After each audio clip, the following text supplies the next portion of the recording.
ফারজানা আপু ধন্যবাদ। আলহামদুলিল্লাহ, আজকে পবিত্র মাহে রমজানের প্রথম দিন। আমাদের ইচ্ছা ছিল এই প্রথম দিনটা আমরা বাচ্চাদের সাথে কাটাবো, আমরা একটা মাদ্রাসাতে ইফতারি করাবো। অ্যান্ড আলহামদুলিল্লাহ আমরা আমাদের ইচ্ছেটা পূরণ করতে পেরেছি। আজকে আমাদের রমজানের প্রথম দিন আর প্রথম ইফতার আমরা এই যে বাচ্চাদের সাথে করছি। তো তোমাদের কেমন লাগছে আমরা যে তোমাদের এখানে আসছি? ভালো লাগছে? আচ্ছা, ধন্যবাদ জানাচ্ছি ফারজানা আপুকে। ফারজানা আপু কিন্তু এটা স্পন্সর করেছে, ওনার মাধ্যমে আসলে আমরা এই আয়োজনটা করেছি। সবাই আসলে ফারজানা আপুর আগে অনেক মানবিক কাজ করেছে, আপনারা জানেন, এখনো করছে, ইনশাল্লাহ উনি সামনেতেও করবে। সো আপুকে সবাই ধন্যবাদ জানাচ্ছি, কারণ এত সুন্দর একটা উপহার দিয়েছে।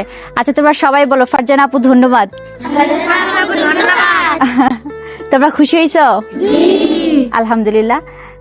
তো যারা যারা এরকম করতে চাচ্ছেন, এরকম রমজান মাসে এত সুন্দর পরিবেশে যারা যারা চাচ্ছেন যে এভাবে বাচ্চাদেরকে ইফতারি করাতে চাচ্ছেন বা অসহায় মানুষের সহযোগিতা করতে চাচ্ছেন, তারা অবশ্যই আমাদের সাথে যোগাযোগ করবেন এবং পাশাপাশি আমাদের বাচ্চাগুলোর জন্য একটু লাইক কমেন্ট শেয়ার করে দিবেন।